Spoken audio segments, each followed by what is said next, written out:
Well, good morning and welcome to our very special webinar this week. We haven't done one in a while, and we had planned this webinar several weeks before dealing with the current situation and what you're all dealing with in your practices today. We decided not to abandon the topic, so we are still going to be focusing on breaking up with insurance, but we're taking a little bit different approach because of all of our practices that are either shut down or in the process of being shut down. Dr. Edwards is going to share his same webinar, but combining it with our current state of affairs, and he's going to show us that actually now is probably the best time, more than ever, to be focusing on potentially breaking up with insurance, what that means for you, how to do it, how to prepare for it, and especially in light of our current situation. So I'm going to turn it over to Dr. Edwards and let him get started. So hello, everyone. I'm really happy to be coming to all of you at this time because most of the calls I'm receiving right now, everyone feels very defeated, lost. We're waiting for somebody to come and bail us out. And I want you to know that you don't have to wait for that. And hopefully today I can help you get into the right mindset to prepare for the relaunch that you'll have in a few weeks, for some of us, mid-May. We knew that we were overdue for a recession or a depression due to the long economic expansion, but who would have known a little virus from Wuhan would do this to our country? It's even spread now to even the small rural areas in the country, so it's no longer just a big city problem. We were all impacted about a week ago when the government started their 15 days to flatten the curve program. And there's a lot of mixed messages about how dentistry was going to be impacted. This is current information today that you can see that in the last 24 hours in the world, we've gone up to 33,000 cases, up to 451,000 total confirmed, with total deaths of 20,000. And this is now spreading. There's a wave coming through the Midwest now that will be impacted. It was hard in the beginning to even know what was really the case with this virus. We heard sometimes that it would last for hours just in the air. Sometimes it would last on surfaces up to 37 days. A lot of mixed information and mixed reporting. We also have a lot of evidence of sensationalism. Here you see the reporter in a hazmat suit and respirator and nothing on the cameraman. So this is sending a wave of panic through our population, which causes us to run to the grocery store and buy all the toilet paper, all the milk, bottled water. I know we went to the grocery store every day that entire first week of the 15 days to flatten the curve. This is a picture of me after I ate all my quarantine snacks on the first day. So we shut down our practice, and the hospital, meanwhile, is still performing elective surgeries in our areas. The chiropractors are still going to work. The veterinarians are still going to work. The optometrists. So we just eat. We stay home and eat as dentists. And I heard time and time again, we can't do anything. We're quarantined. But we kept going back to the grocery store to buy more things because we were eating all the food. I learned a lot about myself during that week and how weak I am when it comes to food. I learned a lot about my family. For instance, my son, who's a sophomore in college, born in '99, evidently he's 22 years old in Kansas. Didn't know that. I started figuring out TikTok. Never understood that before, but I've been invited to take a lot of dance challenges. So the first week is scary. Stocking up on milk, eggs, alcohol, toilet paper. But week 2, something happened. The guidelines changed and became more strict. Hospitals were running out of personal protective equipment, and everything we need for PPE is on back order and unavailable. So today, I want to get you in a different mindset about navigating this gap, the gap between where we are now and where we're going to when we relaunch. money has become a big issue because we don't have that much coming in anymore as dentists. You still have a lot of your overhead items, though, coming due, such as rent, utilities, phones, third-party softwares, subscriptions, maybe your staff compensation or loan payments. Some of you have taken action on this, and I've heard about it. Others are still researching it, and some are just waiting to see what happens with the government. This is the time for you to take action. Just look at a plan like this, which is a refi or consolidation of debt. On the left-hand side, you see a practice that has 8 years left. They owe $450,000 at 5.25. Then they've got a reno that was performed. There's 5 years left on that note. 225 is left at 4.75, and then an equipment loan for 3 years, 175,000 left at 6.5%. Those total payments are 15,000 a month. They can refi them at a lower payment and get it to 8405. And banks are doing that with very little paperwork right now. This gives you room to relaunch and massively free up capital and resources and take a lot of pressure off yourself. In just the first year alone, this plan will free up $83,000. Now, to have an even bigger savings, you just pay the debt off early, as you're going to see this market come back in 12 to 18 months like it was before or better. SBA loans and rates are still being worked out. If you go to the SBA, it's going to take 4 or 5 hours to get through the application. It isn't up and ready yet, as the law was just passed in the Congress. So the president still has to sign it, then it has to be worked out with the SBA. I'll be doing this presentation again, probably in a week or two, and updating information as I get it and as I find more information out. For instance, these banks, Bank of America, US Bank, UMB, I know there's others, but these are the ones that I personally contacted. They're all doing things to help with for dentists and small business owners. For instance, UMB, I think, is giving up to 6 months deferrals. Bank of America is doing 90 days. You just have to call and ask, tell them your situation. Even the dental supply companies are pitching in. Patterson on equipment loans is deferring payments for 90 days. Henry Schein is going to refinance that for you with several months of interest-free and with no payments. And if you're a Thrive customer, which is $1,000 to join that, and then you get a $1,000 equipment credit. But if you're a Thrive member, they'll even refinance working capital, they'll refinance practice debt, refinance other equipment loans from other companies at very low rates. I think they're giving up to $250,000 in working capital. So not only do we not have money coming in, we have changing recommendations from the state, from the ADA, from the CDC, the World Health Organization, and the federal government. And some dentists worry about if they see an emergency, they might go to jail. So at first it was essential care only. And essential care kind of covered a lot.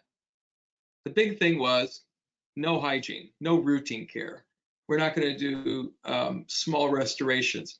Part of it, we thought, was because this is so contagious that we don't want to bring people in here if we didn't really have to, because we may spread the virus. When in reality, it was more about the PPE. The hospitals were already running out of personal protective gear in New York and in California and in Washington. But again, we didn't know the full contagious potential of the virus. There's still research being done. But in the beginning, essential care was moderate to large decay. If a tooth was fractured or an abscesses, you could treat those. You could complete endo.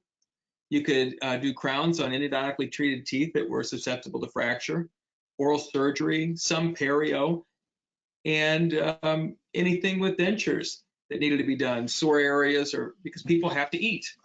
The problem was some dentists said, we're not going to pay attention to these recommendations.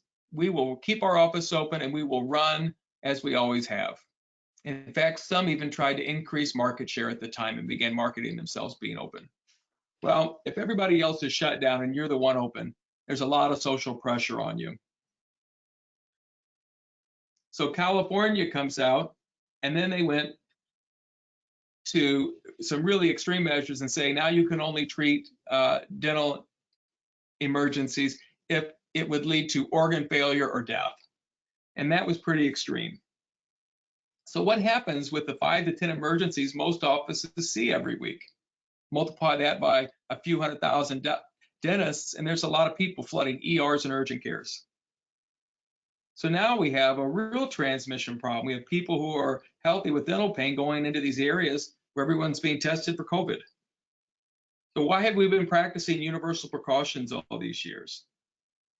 Aren't we good at handling viruses and bacterial infections and things like this? This is new, so we need to do something different.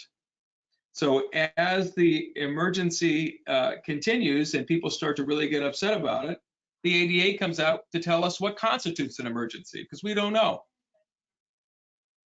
And there's a big difference between, on the right-hand side, other urgent dental care like extensive decay, restorations causing pain, and at the bottom you see routine and non-urgent dental procedures include but are not limited to, and they have some pretty generic topics. Restorative dentistry, including treatment of asymptomatic lesions. So there's a big gap in there still.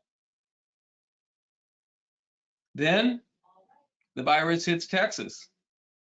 Now, Texas isn't one to just close down to a virus, but they start to also put some orders out. So when we look at these two, at the difference between these two, urgent care and non-urgent dental procedures, where's the opening that we could still operate in and still be paying, still be in line with these guidelines from the ADA and your state government? So it goes from essential care to emergency care only. But if we look at this photograph, and this is one of the first patients I saw during the quote shutdown, because we were never really shut down. We were just told we could only do certain types of dentistry. And that was to preserve PPE and to figure out how are we going to move forward and make it safe for everybody. How is the virus transmitted? Well, so if somebody has pain, if they have infection or the potential for infection, we can see them and look at this photo right here. 30, the decay is very deep into the nerve. 31, also very large fractures, amalgams and composites put together. And then 32 has an occlusal composite with fractures and very likely recurrent decay. So this ends up being a root canal, a couple crowns, and restoration on that side. Now, they don't want us doing aerosols, but we're going to have to get in there to remove the decay and do the root canal anyway, so we're already in there. Now, what can you do to minimize it? Rubber dams, high-speed evacuation. I'm going to get into that in just a minute about personal protective equipment, but there are things you can do to minimize your risk.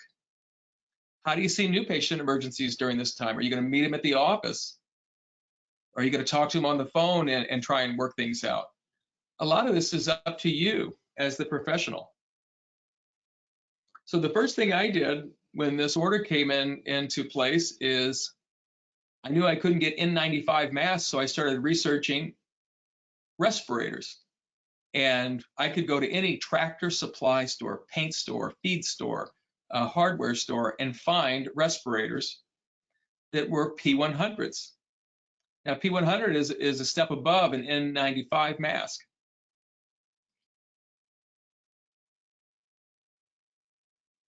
So the N95s are off limits. You don't want to be ordering those because that's what the hospitals need. And you're competing with them for it. The mask, what other masks are available? Well, your level 1's not good enough or the 2's not good enough. So these P100s and the N100 you see on the left, which is a white mask with a small valve in the front. The P series blocks oil as well as non-oil contaminants. And N95 only blocks non-oil contaminants. It also has a soft outer shell, so it becomes wet, it's no good anymore. Whereas a P100 can be wiped down and reused. What about eye protection? Are you going to use face shields with your team, or are you going to have them wear safety glasses?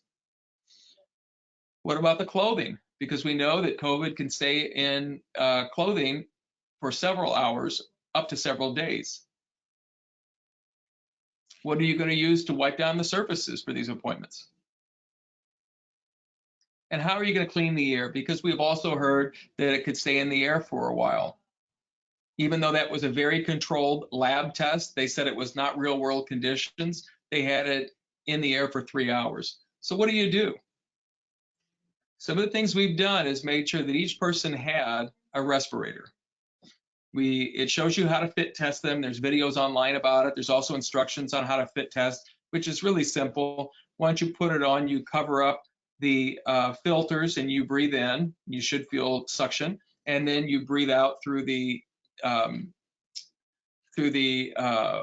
valve that you see on the left-hand side. It says 3M. You breathe through that valve with your hand over it, and you should feel it kind of puff out a little bit.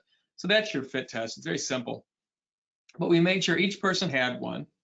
Plus, we then ensured that each operatory had HEPA filters with UV lights, which reduces or kills viruses. These are changing the air in those operatories several times an hour. And we're also installing the UV lights in the HVAC so that the entire office is also cleansed of viruses. This technology was first, all the studies were first done in 1903, where they treated skin infections with UV light.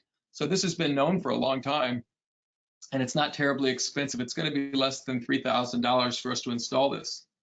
So the studies, there's also some studies done at Duke University in 2012 showing that the UV lights killed 97% of bacteria that were resistant to antibiotics, so the superbugs. And in the Journal of Applied Environmental Biology in 2001, that the UV radiation was germicidal and significantly reduced airborne fungi and air handling units. So what are your protocols going to be when you see an emergency? Because you have to remember, we're in this time right now, we need to be safe, but as soon as the order is lifted, are you going to go back to work and just go on like you always did? No, the virus is still there. So you have to work these things out now.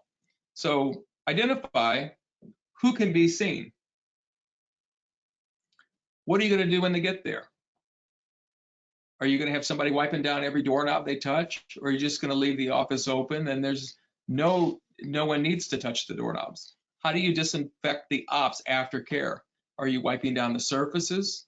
Are you mopping the floor and wiping every surface down? Do you maybe hire a Steritech that does all that? And then what about gowns and protective gear? Do the gowns come off between each patient? So if so, and you see 4 or 5 patients a day, then you would need to have 4 or 5 different gowns. And after each patient, wash them. And then that's a lot of supplies. Or do you do disposables? But that's a lot of supplies. So how do you have a constant stream of not only inventory, but know what to order for the future to make sure that you can still see patients in a safe and healthy way? One of the things that we've done is gone to teledentistry. Now, I'd heard of teledentistry for a long time, and I didn't really understand it, didn't think it was possible, because everything I do has got to be one-to-one and in person. Well, I was recently on a call with Dr. Dan Nelson, and we've talked about different ways to use it. He's actually starting to see new patient consultations over the internet. So while his office isn't open, except for emergencies, he's still taking new clients in and having these consultations. He's also talking to his referring doctors and helping them understand how to navigate the gap. He's leading in his area in teledentistry. During this time, we're going back and starting with nothing. It's kind of like we just graduated school and we go out, we have this practice, we have all this knowledge now. Well, now how do we really want to practice? Is it the right time to maybe break up with Delta and restart with purpose and freedom like you did when you got out of school, like you wanted to? But social pressure said, boy, you got to sign up with that insurance company. That's the way to go. Here was one of my first teleconsults. You see my little picture up at the top right-hand corner, me and the patient covered with a blue square. But this guy calls me with pain, multiple areas of pain. So I do a teleconsult with him. This ends up being a half-day appointment because he passed all the screening questions we had to be able to see him in the office. What we're doing now is having patients take photos of their mouth with using spoons as retractors, getting a frontal view, one with their mouth open. Then we get a right side, left side shot. And then we have them remove the spoons and tip their head back and get an upper maxillary shot and then a lower shot. Then they send those to us, and then we can have a Zoom consult or a go to meeting or a FaceTime.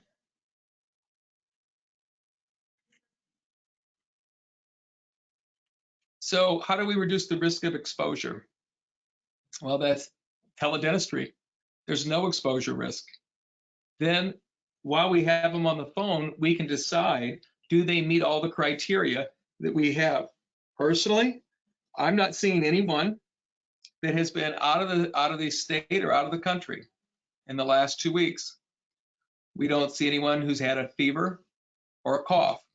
We don't see anyone that's been around that has someone in their family who's been quarantined or tested positive for COVID. When they show up for the appointment, we go through it again, and we take their temperature and we go through those questions again. We make sure that each person has the proper PPE. We use a rubber dam when possible and high-speed evacuation while using a high-speed.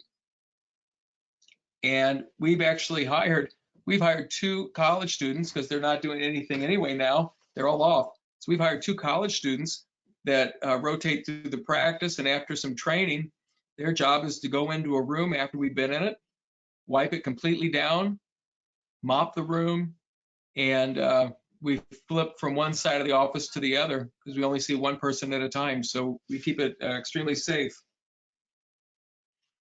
So at this time, you have an opportunity to redefine why you went into practice or why you want to continue to practice. Once you redefine it, you can retool your practice. What do we need to bring on to be able to have a successful relaunch in a few weeks? What do I need to do for the team to retrain them and ensure that all these protocols are going to stay in place? How are we going to ensure everyone is safe on our team, for me when I go home to my family, and for our patients that are coming in? How do we rebrand our office during this space? Because when we launch, things are going to be different. And finally, how do we relaunch? So often when I ask people what they really want, they usually just stare at me and say, I don't know, no one's ever asked me that. They can't put it into terms. They themselves don't have a clear picture of what it is. In fact, many practices are filled with shiny objects, fads that gave the doctor juice for a while and didn't pan out, like that laser that sits in the corner. But that's not the reason you got in dentistry. What is your philosophy of care? Why is it important that your practice exists in the first place? If you're watching this webinar recorded, pause it now and answer these questions. This is part of you developing a plan for relaunch. At the end of this, I'm going to give you an opportunity to call and schedule an appointment where we will walk through and help you plan this out. But why is it important for your practice to exist? What is your role in the health of your patients? What's your definition of health? And what part does dentistry fulfill you? How does dentistry fit into your definition of health? And what would your practice look like if it matched your philosophy? Very often, I see practices have, the doctor has a very lofty philosophy, and when you go in, it looks like any other high volume insurance-based office with multiple people coming through the office per hour and a lot of single tooth dentistry. So there's 4 types of practices, and the first one behaves like an urgent care. They see a lot of people, it's problem focused, There's not much out-of-pocket expense for the patient, and there's no real relationship. It's just taking care of whatever the problem of the day is. Then we have a practice, level 2 practice. It behaves like a pharmacy, transactional. You have a problem, we fix the problem. Maybe we fix a few problems at one time, but there's no real search to find out why did you have these issues. There's no look to the future of what do you want out of this relationship, or where do you see your teeth in 3 or 5 or 10 years. There's no real review of family medical or family dental history to know what is this person predisposed to as time goes on. Both of these practices compete in a commodity market, and most of us think that's where we have to stay. You start to give, you market based on procedures you can do and prices of procedures. If you give anybody an itemized treatment plan, or if they're asking for it, a lot of times they're shoppers. People that are operating in a level 1 or 2 practice, an urgent care or pharmacy practice, and are taking insurance are often working a lot harder than you would have to without being in an insurance network. For instance, if you only cut your selling price by 2% and you assumed a 10% profit, you'd have to work 25% harder to make the same amount. If you took a 5% cut, you'd have to work 100% harder. A 7% cut, 233% harder. And a lot of practices I go in do not have a 10% profit. They don't have a 50% overhead and a 34% doctor's salary. They more often have a 75, 80% overhead. If you took an 8% cut on a 10% profit office, you'd have to do 400% more in sales to make the same amount of money. And a 9% would be 900. So if you're in a Delta network, you're usually writing off 30 to 50% of a fee. So if I'm only taking off 9%, we have to work 900% harder. How much do you think, how much harder are you working to write off 30 to 50%?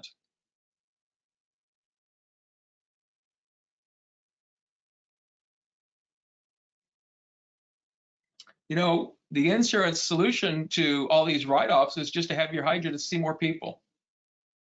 They told me this on the phone when I called them several years ago. They changed the deal on us. And I talked a level 3 game, but had more of a level 2 practice. And we're going to get to what level 3 and 4 are in just a minute. But level 3 is just really more complete care. So I had a complete care philosophy, but the practice operated more like a pharmacy, more of a level 2 practice where we make treatment plans and a laundry list of treatment, and then we would just work through the treatment list. So when Delta started writing off 30 to 50% of the fee, and I called them and I said, how am I supposed to deal with this? They said, well, have your hygienist see more people. They could see 3 to 4 people. And I said, how's that going to work? They said, well, have your assistant seat the patient, do the radiographs, the oral hygiene instruction, then the hygienist can come in and remove the tartar, and the assistant can then polish the teeth and do the fluoride treatment. And I said, well, I'm not going to do that. There's no way I would do that. That's such a factory experience. And they said, well, you can have your assistant do more of the work so you can see 3 or 4 people an hour. I liked the first one better after I heard that. But I said no to that as well. And they said, the final one, and this is our most popular, doctor, is to raise your fees dramatically, 20 or 30%, so that people with insurance will compensate for the ones that don't. So at that time, we made the decision as a group that we were getting out of Delta Dental Insurance and become a level 3 practice. A level 3 practice is more like a psychologist. We're trying to find out the root cause of why things are the way they are. We want to know what you want out of the relationship. What are your goals? How can we help you achieve your goals? What's in the way? What are your motivations?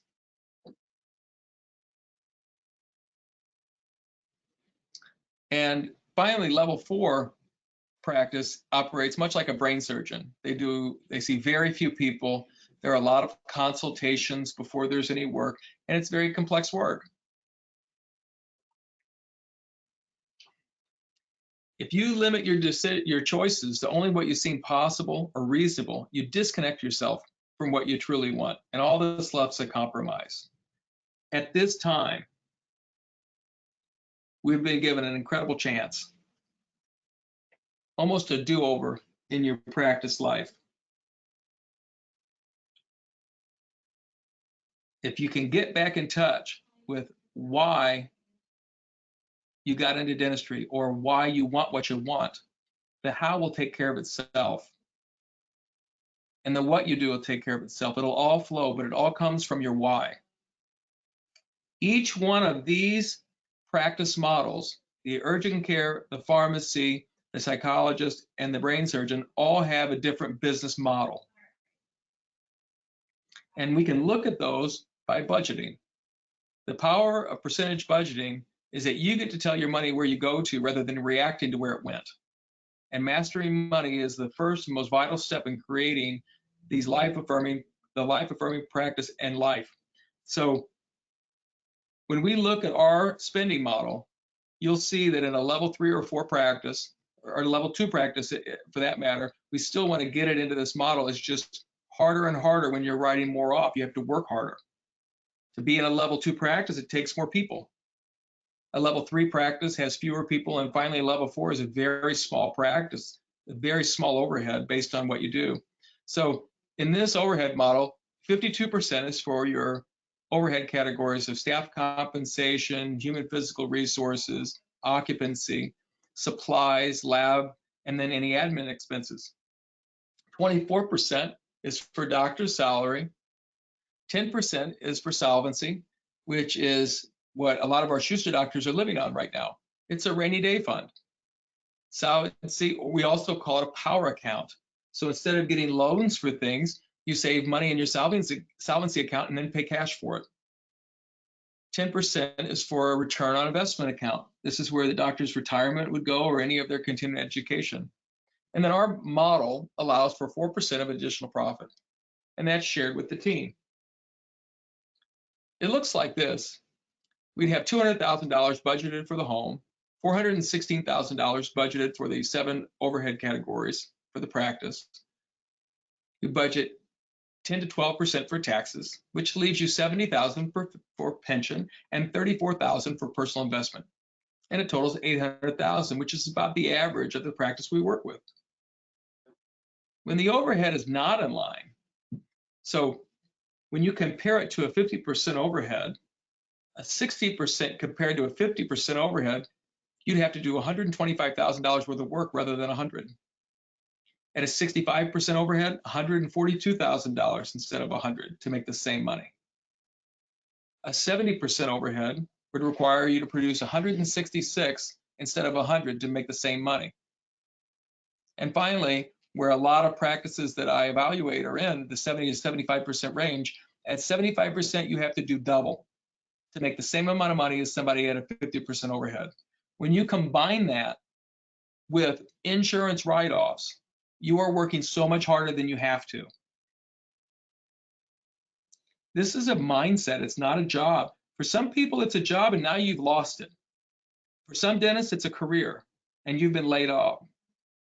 You want to go back to what you had? For some of us, it's a calling. And when it's a calling, you'll find a way to persevere no matter what the obstacles or challenges are. When it's a calling, the obstacles melt away no matter how big. And that's how so many of us have found a way to still maintain a practice even during the quote shutdown. So when we look at business models, it's no different than what we're doing with patients when we show them a model. A model a model of health. A model just forms a picture for thinking about something. It gives us a picture in our mind that helps us see it more clearly. It raises awareness to how things work. When you picture things, it's very easy to see interdependencies. Models simplify things. When we start examining something, we start with the whole. We get to see how the whole thing works together. And then we can examine the parts and the elements of the whole. Having core elements stable is a universal principle. And if the model is based on principles, it's in harmony with nature, it's simple, comfortable, complete, and whole. Like the oral health model. It's easy for us to talk to patients about this because we know it inside and out. We know that front teeth are longer than the laterals, and the eye teeth have points on them. And there's reasons for that. We know that the tissue is pink in color and forms points between the teeth, and that there's little dots all over the gums that show the tight adhesion between the gum and the underlying bone. That's what health looks like. If it doesn't look like that, it's not healthy. Then we say, why does it look like that? Well, business principles, pretty much the same thing. When we look at business principles and we look at the Schuster model, we look at money principles. We teach you how to make it, how to keep it, save it, invest it. And the great thing about doing those things is it allows you to give it, because you're not scared all the time about not having enough money. You'll know where every dollar goes. We look at time principles.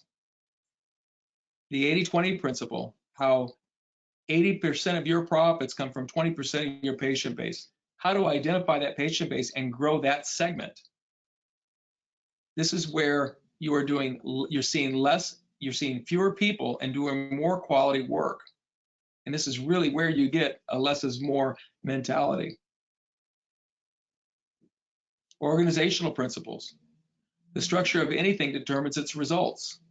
And structure influences behavior, which determines results. Whatever you were getting before the shutdown was a result of the structures, the underlying structures of your practice. And very often those structures are invisible to you because you're in them.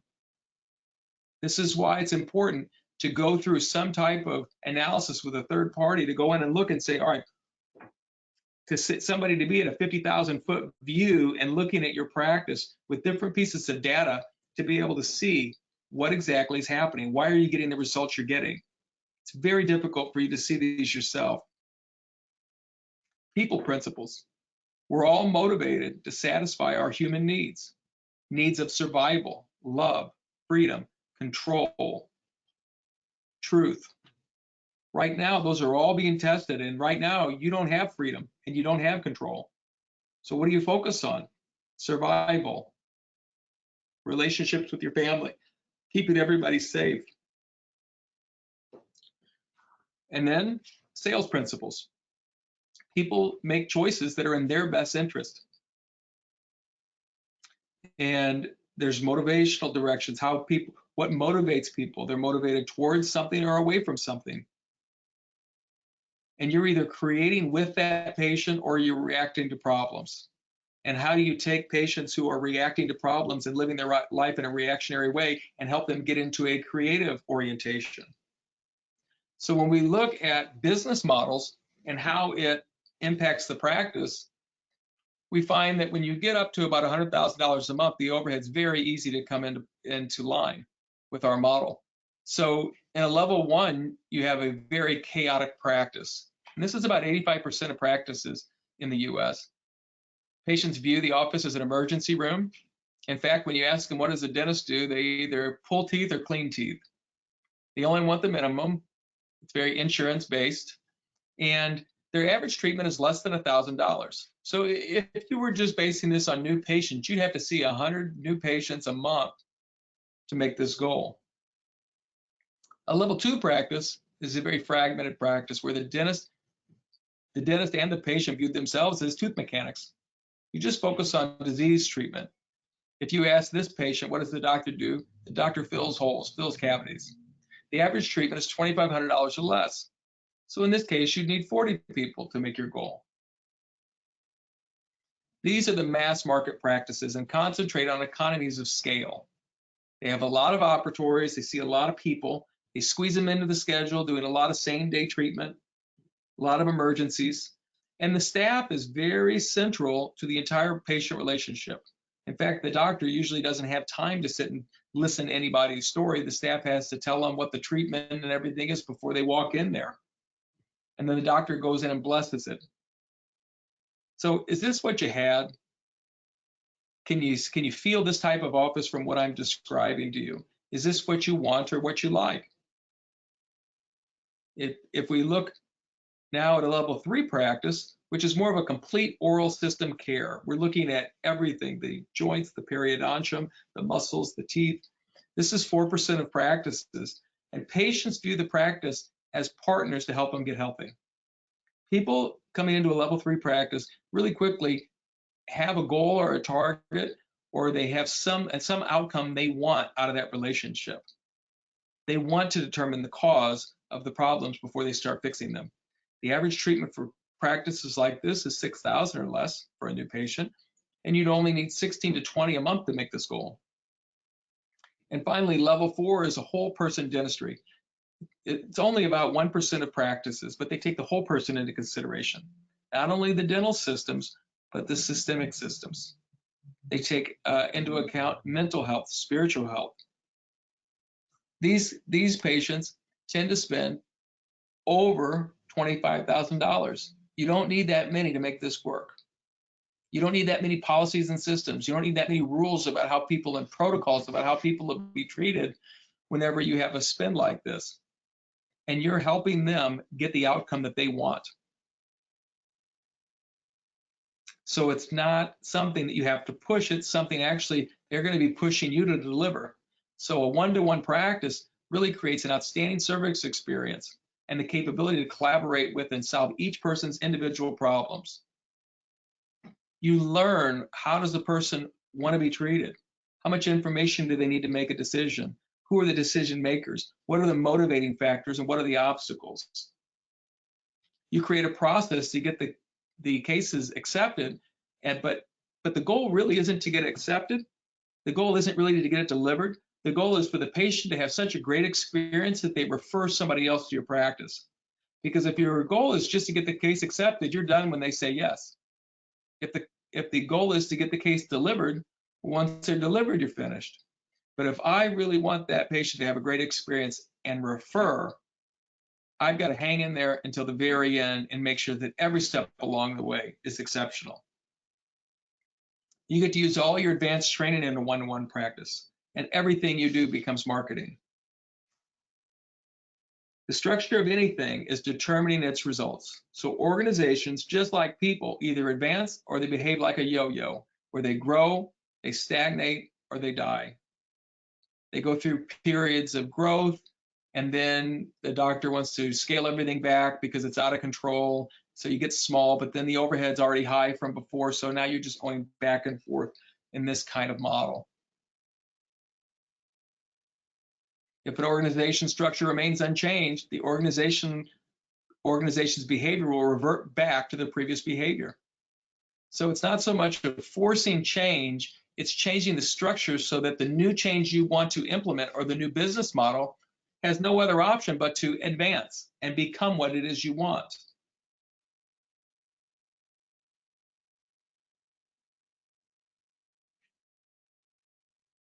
And a change in structure always leads to a change in behavior.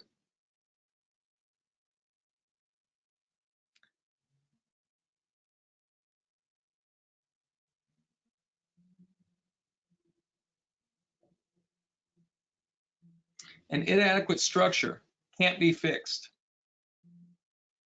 but you can create a structure that's suitable for growth.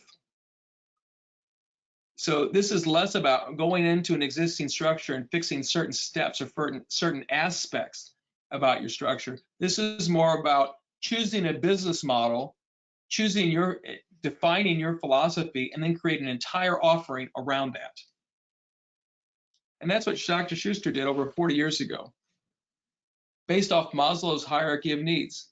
And never in our lives, hopefully we ever have to experience this again, but never before has this model really come into such sharp focus that we want our basic needs met before we can focus on anything else. We focus on, do we have food? Do we have shelter? Do we have water? Are we safe and secure? And once we are, then we can focus on intimate relationships. We focus on our friends. Then we focus on, are our needs being met? Esteem needs. Do I esteem myself, and am I esteemed by others? And finally, when those are fulfilled, it's then that we tend to achieve our full potential. And a business operates very much like a person. And it has needs. It has needs of financial control, controlling time and organization. Once we have those under control, our safety and psychological needs are met. And then we can begin to really focus on patients and developing relationships with patients, improving our skills as leaders, and finally, achieving the freedom that we want. When a person becomes a student at the center, we immediately institute cash flow strategies that give you not only quick wins, but confidence. It changes your emotional state and continues to change as you grow and succeed. You create space, security to satisfy those lower level needs, and you move from very low disabling emotional states, such as grief or fear, you move to courage, and which are massive leaps in consciousness. A current management student writes to us, I've only been in the program less than 6 months, but already my overheads come into line. I try not to think about how much money I lost over the years through poor management, listening to my friends, or what I would read in magazines, journals, or podcasts. Instead, I'm so thankful I know now.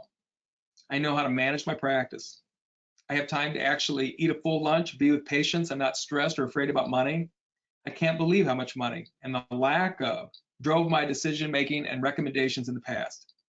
I've got a lot of work to do, but I get glimpses of what the future can be like, and I'm excited about dentistry again. You can just see how a person like this goes from depression and contempt for the profession that they're in, contempt for insurance companies, contempt for patients that have certain insurance companies, and moves into love and pride about what's happening. Those are felt by patients when you come and see them. So if we know very often our circumstances are dictated by these emotional states, as we move into a power state or an enabling state, we're going to have a complete change in our practice. A friend of mine just got into digital dentistry and had some of the best months he's ever had in practice. And he hasn't even been doing the digital dentistry just because he's so fired up about something. It's completely changed his emotional state. So once we refine our philosophy, it's time then to rehire your team. How many people is it going to take to run an office the way that matches the model that you choose? And you've got 4 choices of what type of model to run. Sometimes we even talk about a hybrid practice where you're a little bit of one model and a little bit of another. You might be a pharmacy and a psychologist, or a psychologist and a brain surgeon. You may have a hybrid practice, but how many people will it take to run that practice? How are you going to form new agreements with each individual? As now the world's changed. We're going to be in recession for a good 12 to 18 months because of this shutdown. So when we bring people back on and back into this new model that matches your philosophy, how are you going to rehire them where it's a win for you and for the team member? Next is retool. What protocols do you need to add to ensure a safe work environment? How will you keep your team safe? How will you keep your patients safe? And yourself and your family? What protocols, policies, and systems need to be written? So these are ones that we've been creating even today in my office. We've improved some of the protocols we have for patient flow, because we're going to be seeing, we are not going to be seeing overflow patients like we used to in the past. It wouldn't be a big deal to work an emergency in or have maybe a seat crown alongside some other things. We aren't going to be doing those types of things anymore. So how do we move forward and still have a business model that's profitable? So the team and I are working all those things out together. What impact will the new workflow have on your business model? Exactly. What skills or help does your team need to roll out your new model? So we're going to retool and now retrain the team. What's going to be our mix of services? What do we need to train on? What do we need to get really good at? Or what skills do we need to add? What are the individual roles of every team member? And then how does the team function together to achieve success? And what does success look like? All these things need to be designed by you personally that match your philosophy. How are you going to manage patient care? The next piece of designing a good relaunch is rebranding. You've been given a big chance here in the game of, well, in Monopoly here, but it's really the game of life. You've been given a big chance to redefine your philosophy and start over, to create a business model that matches your philosophy. And when those two things are in sync, it's easy. Most of the offices that I go into have a business model that does not match their philosophy, and that leads to apathy, depression, frustration, and dis-ease. How can I rebrand the practice with service and individuality for the patients? How does my marketing support my philosophy? Does my website match, or am I marketing a one-to-one practice, and when they come in, it's all team driven and I'm seeing a lot of people at the same time instead of just one? Are my values and the values of my team shown in my marketing? Or is it all about the doctor being the expert, or you know, we're the best office? Or is it about how is the patient going to win by coming to this practice? So is the website and marketing materials practice-centered or patient-centered? And then finally, what's the experience like for the patient when they come into practice? Now, because social media management takes a lot of time, there's a lot of changes that are happening. There's companies like Dentrolux, which give you a small town feel, but they're also a big tech firm feel, with services around $2.99 a month. They have packages such as social media, SEO, and web services, as well as in-call metrics. So some of this can be outsourced at a very reasonable rate. So you're not relying on one of your team members to do it or to you to do it. Because what happens is we're really good at doing Facebook for about a week and maybe 2 weeks, and then we're done. We have no more creative content. We don't have time to keep researching and developing new ads or new blog posts, things like this. So it's very easy for somebody at Dentrolux to go in. They read your local paper. They put sometimes it's sports scores and movies, concerts coming to the area. It feels like you're doing it yourself. And then finally, how are you going to relaunch? So you pick a date. Now, I don't care if the government said you can go back to work in 2 weeks. You may not relaunch until June 1, because all this takes planning and organization and training the team, and all these steps are not going to be finished in 2 weeks. And you may say, well, they aren't going to let me open until May. That's fine. Make the end of May your launch, or June your launch, or July your launch. Whenever it is, you pick a date, and then you work backwards from that date. What can you do right now to hit the ground running on your launch date? Is it teleconsults? Is it just simply training and organizing your team? And you can meet on Zoom or go to meeting, or FaceTime group calls or Google Hangouts. You don't have to all go to the office to do this, but you can have these meetings now. What is your schedule going to look like when you relaunch? I know mine's going to have very few people per day with a gap in between for us to have this facility wiped down. How many days are you going to work a month? You've got a chance now with the refinancing of your practice loans at low rates and longer terms. So money is not going to be as heavy as it may be now. So when you relaunch your practice, how many days do you want to work? Do you want to spend more time with your family? How much time are you going to devote to spending time on your practice rather than working in your practice? I've shown you today there's really 2 different directions to go, which each have 2 very different lifestyles, 2 very different business models, and they're 2 very different practices.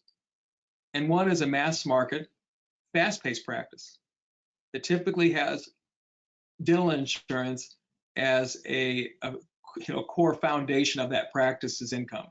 And finally, there's a one-to-one practice, which is slower paced, it's transformational based, and it really only accounts for 5% of practices. So in this gap, how do you prepare yourself? How do you research this as hard as you're researching the loan refis and the unemployment issues? How do you research what practice is going to fit your life and how to do it? One way to do it is taking one of our online courses. These are all done by Dr. Schuster. The Profitability Management course, the one-to-one practice. There's also the Path to Insurance Independence, and we're creating one called the Relaunch course. We also have our core curriculum, which takes every aspect of the practice and rebuilds it from the ground up with money and time and organization that give you an early success and give you confidence to move forward, changing your sales, your marketing, leading your people, and then redefining, once again, your purpose and having a practice that matches your philosophy. Restarting your practice under these circumstances that we will likely never see again, and the ability to refinance your debt for a longer term at a very low rate is really a chance you don't want to waste. Most places are giving you no payments on your debt for 3 to 6 months.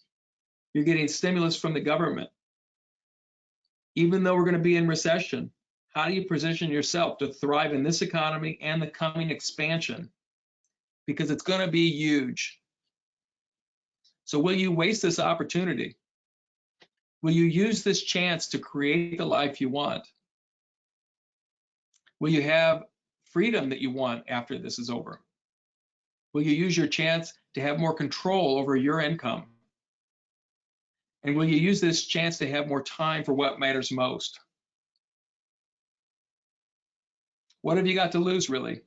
You're starting over. So create your life, don't let it happen to you, and don't waste this opportunity. You can call the Schuster Center direct line at 800-288-9393, or you can text or call me directly at 636-234-7481. And Chris Allenson, our enrollment counselor, will be reaching out to some of you to assist you in scheduling. She was one of my coaches when I went through the management program, and she's a great person to talk to, and would really be a great person likely to talk to during this time specifically, because she's also a minister. So thank you all for listening. Best of luck, and let us know how we can help you. Don't hesitate to reach out.